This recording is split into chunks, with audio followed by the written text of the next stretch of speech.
नमस्कार जी, आपके अपने यूट्यूब चैनल AV97 क्लासेस में मैं आपका हार्दिक स्वागत करता हूं। आज के इस सेशन में हम 7th क्लास साइंस का पहला चैप्टर पादपों में पोषण ये लेसन हम करेंगे। जो NCERT बेस पे ये क्लास है। पादपों में पोषण क्लास आज हमारी रहेगी। आज ये साइंस NCERT साइंस की हमारी पहली क्लास है। पादपों में पोषण सभी जीवों के लिए भोजन आवश्यक है। भोजन किसके लिए आवश्यक है? सजीवों के लिए। किसके लिए आवश्यक है? सजीवों के लिए। आप भी पढ़ चुके हैं कि कार्बोहाइड्रेट प्रोटीन, वसा, विटामिन एवं खनिज भोजन के घटक है। क्वेश्चन क्या है? भोजन के घटक कौन कौन से हैं? भोजन के घटक कौन कौन से हैं? भोजन के घटक कार्बोहाइड्रेट, प्रोटीन, वसा, विटामिन एवं खनिज के भोजन के घटक है। ठीक, क्या क्वेश्चन बन सकता है यहाँ से? भोजन के घटक कौन कौन से हैं? कार्बोहाइड्रेट, प्रोटीन, वसा, विटामिन, खनिज भोजन के घटक है। भोजन के ये घटक हमारे शरीर के लिए आवश्यक है। भोजन के ये घटक हैं कौन कौन से? कार्बोहाइड्रेट, प्रोटीन, वसा, विटामिन, खनिज भोजन के घटक है। ये हमारे शरीर के लिए बहुत ही ज़रूरी और आवश्यक है। ठीक, इन्हें पोषक कहते हैं। क्वेश्चन बनेगा कि पोषक किसे कहते हैं? पोषक कार्बोहाइड्रेट,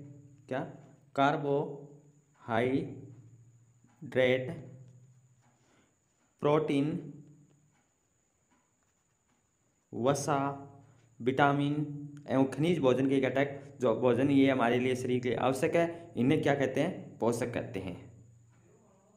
सभी जीवों को भोजन की आवश्यकता होती है। क्या कह रहा है कि सभी जीवों के लिए भोजन की जो आवश्यकता होती है।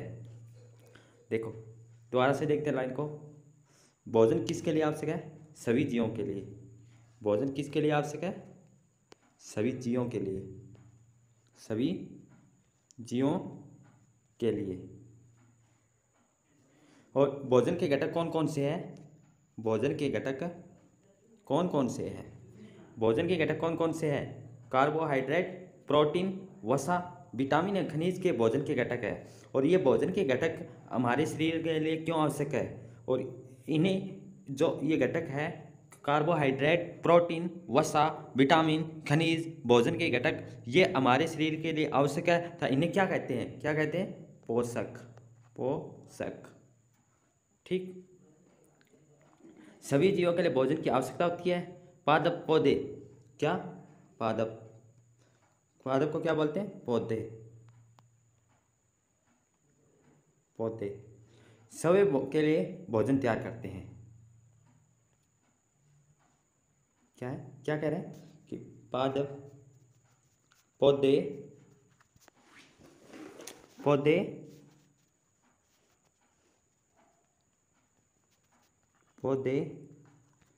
सवे भोजन बनाते हैं। कौन है जो सवे भोजन बनाते हैं? कौन से? पौधे। पादप को क्या बोलते हैं? पौधे। परंतु मानव सहित कोई भी प्राणी अपना भोजन सही नहीं बना सकता। कौन नहीं बनाता? मानव अपना भोजन सही नहीं बनाता। पादपों का आहार ग्रहण करने वाले जंतु से अपना भोजन प्राप्त करते हैं। अतः मानव तथा अन्य प्राणी प्रत्यक्ष अथवा परोक्ष रूप से पादपों पर निर्भर करते हैं। मानव और प्राणी किस पर निर्भर करते हैं? किस पे निर्भर करते हैं? पौधों पर। देखो दोबारा से पीछे की लाइन को। क्या कह रहे हैं यहाँ कि सभी जीवों के लिए क्या आवश्यक है? भोजन। और कार्बोहाइड्रेट, प्रोटीन, वसा, विटामिन और खनिज भोजन के क्या घटक है। भोजन के ये घटक हमारे शरीर के लिए क्यों आवश्यक है और इन्हें क्या कहते हैं। जो ये घटक है कार्बोहाइड्रेट, प्रोटीन, वसा, विटामिन और भोजन के घटक है, ये शरीर के लिए आवश्यक है, था इन्हें क्या कहते हैं पोषक। क्वेश्चन आएगा पोषक किसे कहते हैं, तो लिखना है कार्बोहाइड्रेट, प्रोटीन, वसा, विटामिन एवं खनिज भोजन के घटक है और इन्हें क्या कहते हैं पोषक कहते हैं। सवे भोजन कौन बनाते हैं, कौन बनाते हैं, कौन है सवे जो भोजन बनाते हैं वो क्या है पादप। पादप को क्या बोलते हैं पौधे।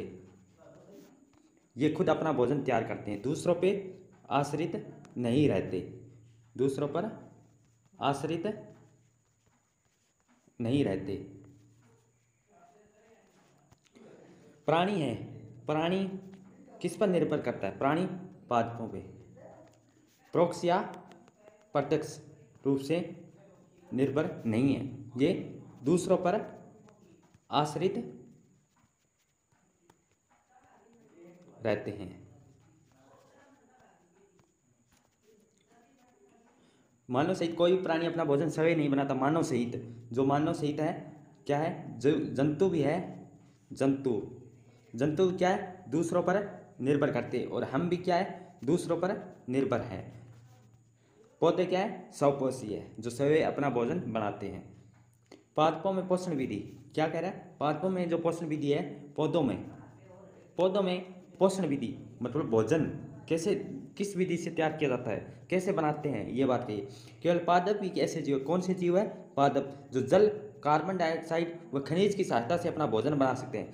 ऐसे कौन से जीव है, ऐसे कौन से जीव है जो जल, कार्बन डाइऑक्साइड एवं खनिज की सहायता से अपना भोजन तैयार करते हैं।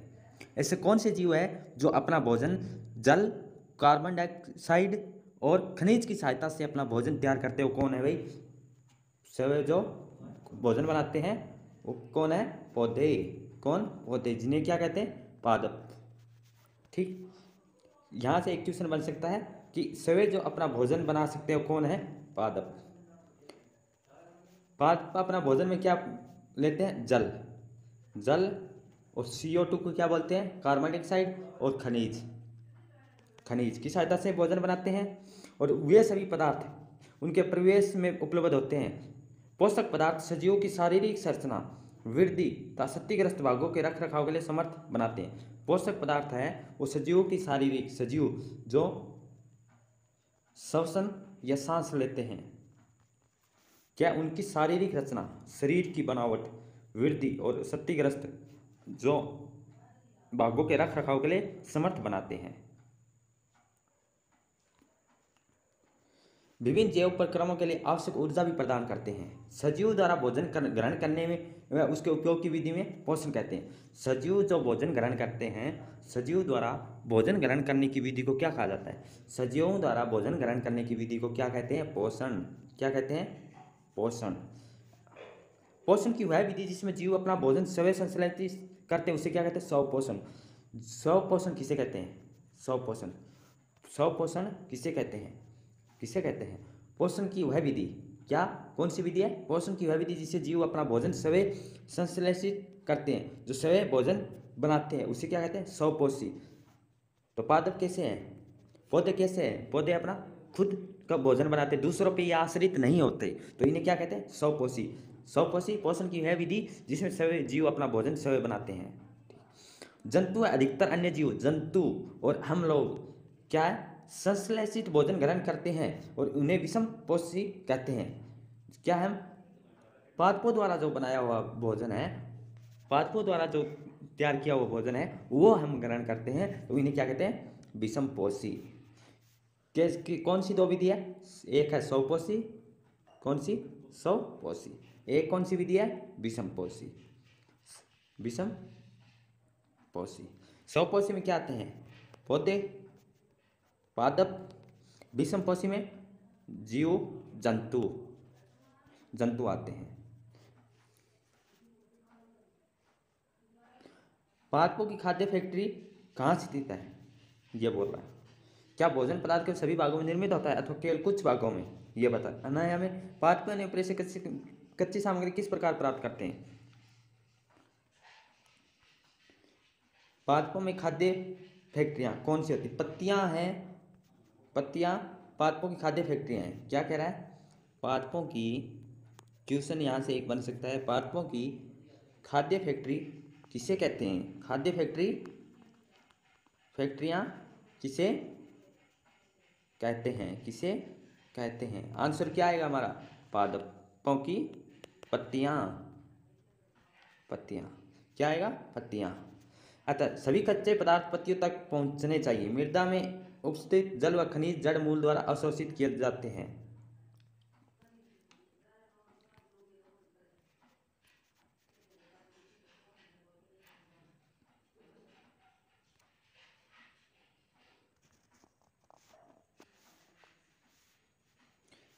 क्या कर यह रंध्र कोशिका द्वारा घिरे होते हैं। ऐसे छिद्रों को रंध्र रंध्र कहते हैं।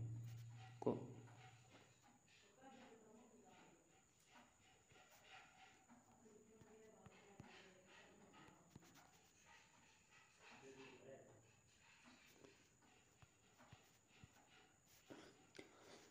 तने के माध्यम से पत्तियों तक पहुंचाए जाते हैं। पत्तियों की सतह पर उपस्थित सूक्ष्म रंध्र द्वारा वायु में प्रवेश करते हैं।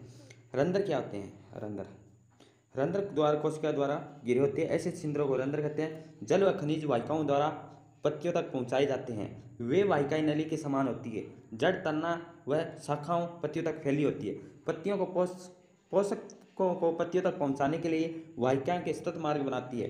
पादपों में पदार्थ के परिवहन के विषय में आप अध्याय 11 में पढ़ेंगे। ये बात है, हम 11 अध्याय में पढ़ेंगे। पृथ्वी पर एक अद्वितीय प्रक्रम है। पृथ्वी कैसा प्रक्रम है? एक अद्वितीय प्रक्रम है। पत्तियों द्वारा सौर ऊर्जा संग्रहित की जाती है। पत्तियों द्वारा क्या ऊर्जा संग्रहित की जाती है? सौर। पत्तियों द्वारा कौन सी ऊर्जा? सौर। और पादपों में खाद्य के रूप में संचित हो जाती है। यानी पत्तियों द्वारा सौर ऊर्जा से संग्रहित की जाती है क्या? ऊर्जा। और वो किस में रूप में संचित हो जाती है? पादपों के खाद्य के रूप में, खाद्य भोजन के रूप में। अतः सभी जीवों के लिए सूर्य ऊर्जा का चरम स्रोत है। सभी जीवों के लिए कौन सा चरम है? वो स्रोत है। कौन सा? सूर्य की ऊर्जा सभी जीवों के लिए चरम स्रोत, मतलब बहुत ही जरूरी है।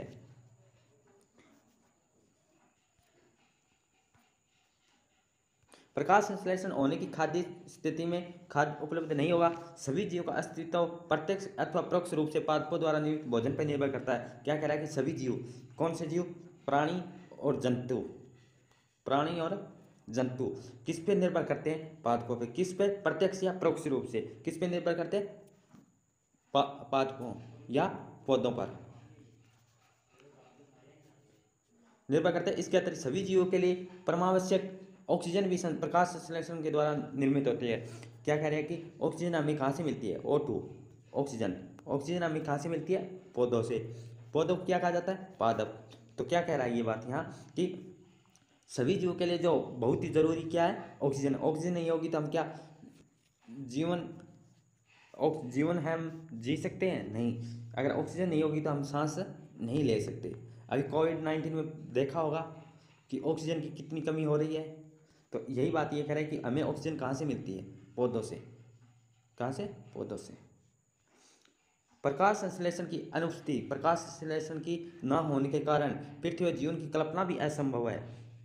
प्रकाश संश्लेषण के दौरान पत्तियों की क्लोरोफिल युक्त कोशिकाएं सूर्य की प्रकाश की मौजूदगी में कार्बन डाइऑक्साइड और जल से कार्बोहाइड्रेट को संश्लेषण करती है। इस प्रक्रिया को निम्न समीकरण के द्वारा दर्शाया गया। क्या बोल रहा है? कि प्रकाश की अनुपस्थिति, प्रकाश संश्लेषण की ना होने की मौजूदगी में पृथ्वी पर जीवन की कल्पना असंभव है। कह रहे हैं अगर प्रकाश संश्लेषण की नहीं होगा तो प्रकाश संश्लेषण नहीं होगा तो ऊर्जा नहीं होगी। ऊर्जा नहीं होगी तो क्या पृथ्वी पर जीवन की कल्पना असंभव है।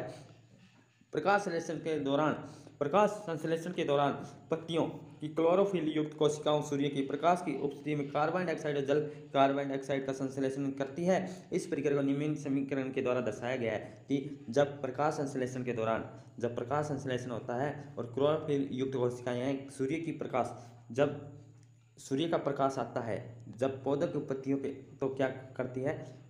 कार्बन डाइऑक्साइड और जल से कार्बोहाइड्रेट को संश्लेषित करती है। और इस प्रक्रिया को क्या कहते हैं?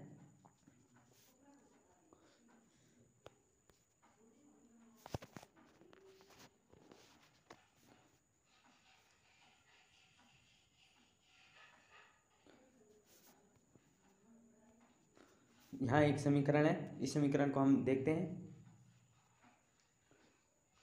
क्या है? सूर्य के प्रकाश संश्लेषण के दौरान सूर्य का प्रकाश और कार्बन डाइऑक्साइड और जल से कार्बोहाइड्रेट का संश्लेषित क्या बढ़ाएगी? Carbohydrate plus oxygen.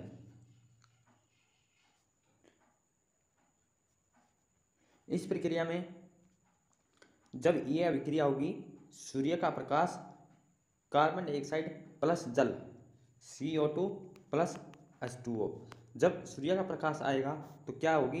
Carbohydrate plus oxygen वो निकलेगी, क्या होगी? विमुक्त होगी। इस प्रक्रिया में ऑक्सीजन है निर्मुक्त होती है, कार्बोहाइड्रेट अतः पत्तियों में मंड स्टार्च के रूप में संचित होता है। किसके रूप में होता है? जब सूर्य की प्रकाश की उपस्थिति में कार्बन डाइऑक्साइड और जल कार्बोहाइड्रेट का संश्लेषण करती है तो वो कार्बोहाइड्रेट है किसके रूप में? स्टार्च के रूप में संचित इकट्ठा होता है।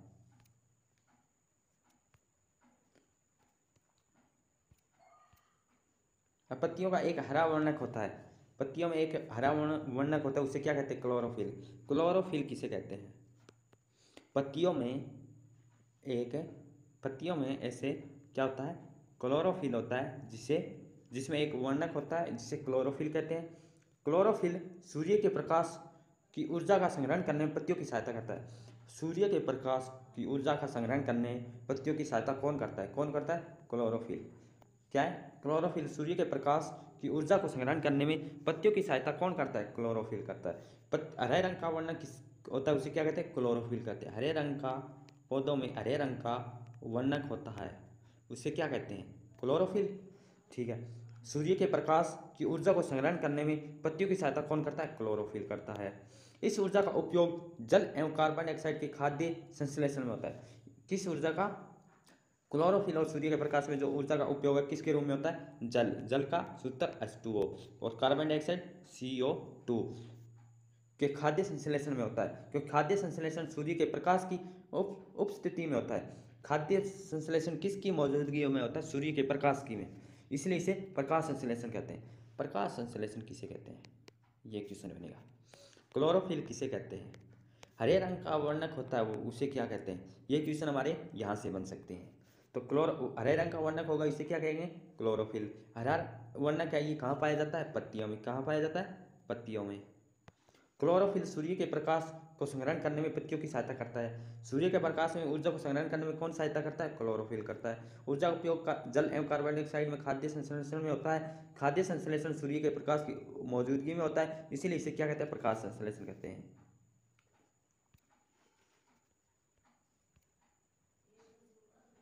आज हम इतना ही करेंगे, बाकी का चैप्टर कल की क्लास में करेंगे। Thank you all of you.